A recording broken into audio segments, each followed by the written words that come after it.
Hi guys, just creating a video here to give you some feedback on week 3, which is now graded and turned in. Okay, I will also be working later on your formative assessment submissions. I'm finishing up some of those right now.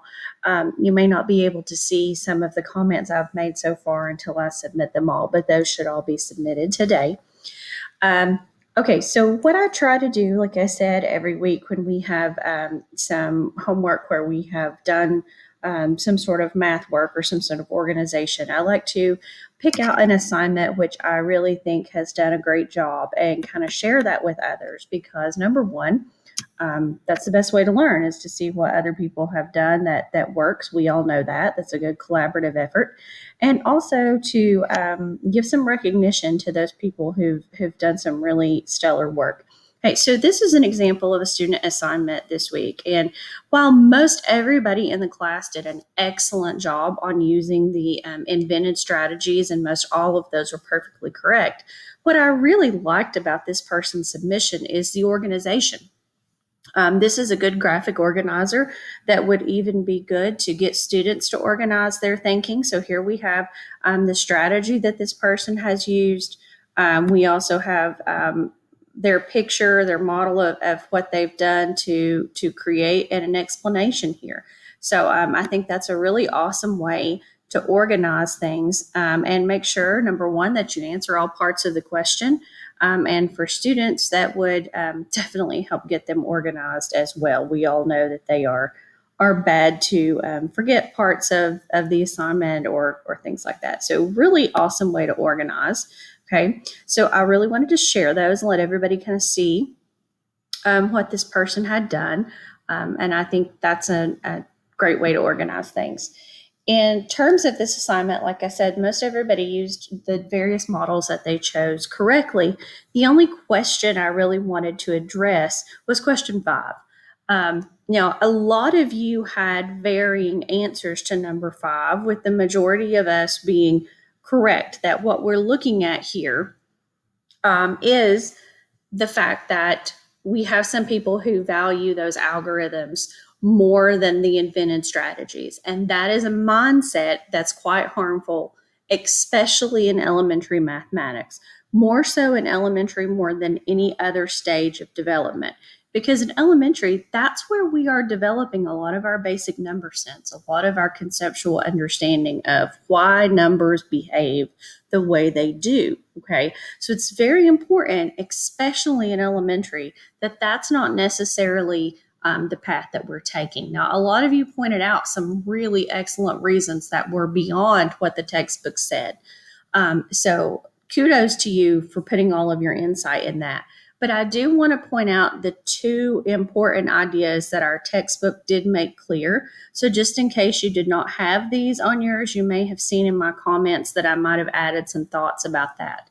Number one reason being, okay, if you are introducing traditional algorithms first, okay, and then showing those invented strategies. Remember, invented strategies are not necessarily something that we teach.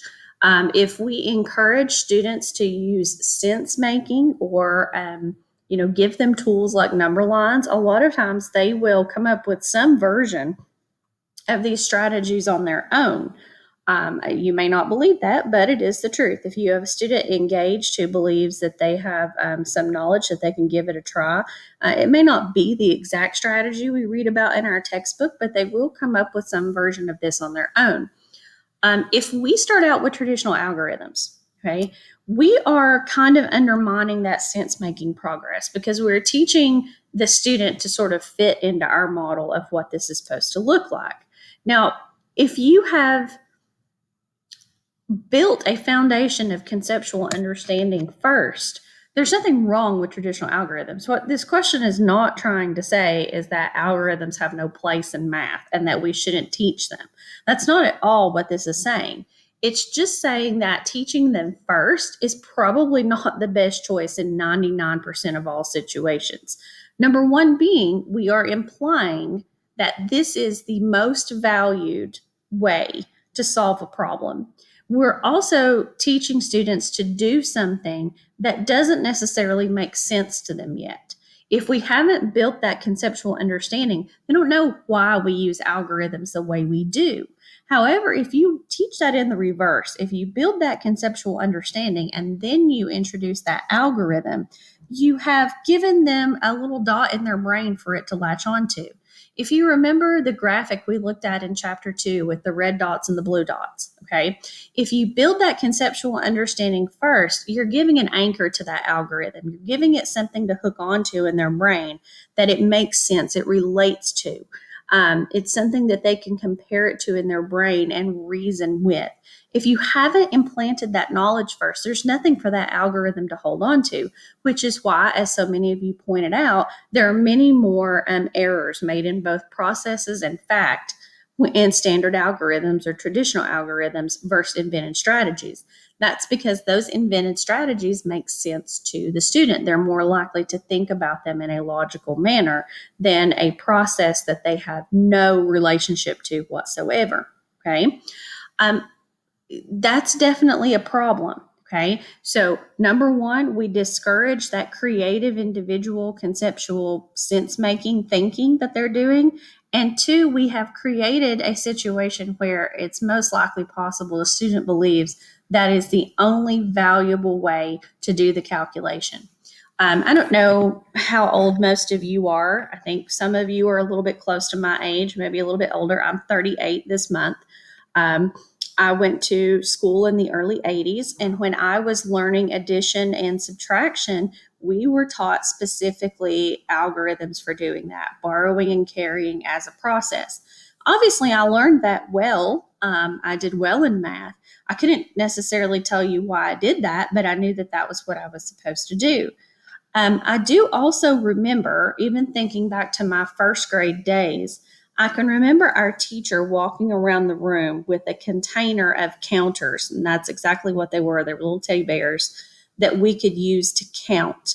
And I remember thinking in my mind at that time, only people who are slow thinkers need those.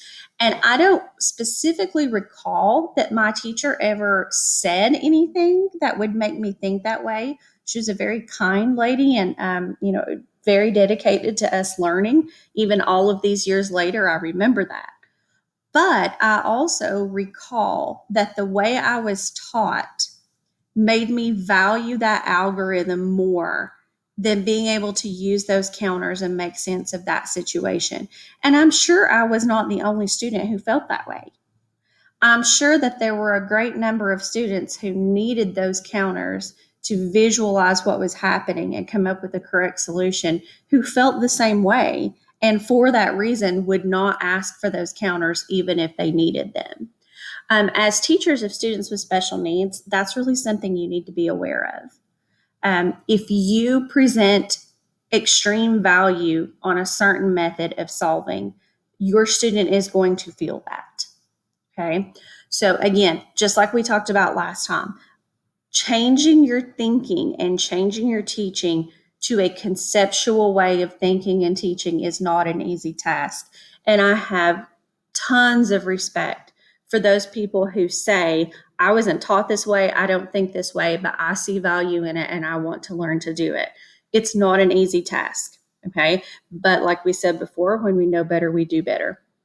So pick one topic that you're going to work with with students, whether in the resource room or whether as a collaborative teacher. Pick one topic and research some conceptual ways to think about that and explain it. I promise you, not only will your students benefit from that, but so will you. After you go through that many times, you will also start to develop conceptual understanding, and it will build like a snowball.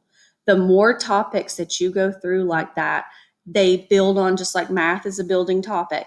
It will help you with the next topic and the topic after that. And before you know it, you're going to consider yourself somebody who knows and thinks math very professionally, very, very professionally.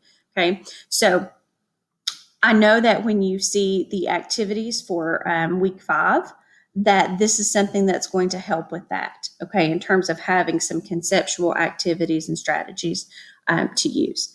So again, if you have questions about week 3 or other homework issues that you're working on, please let me know. In terms of the problem help feeds that you're currently completing, I will be sending a video of that with all the solutions and explanations that I have.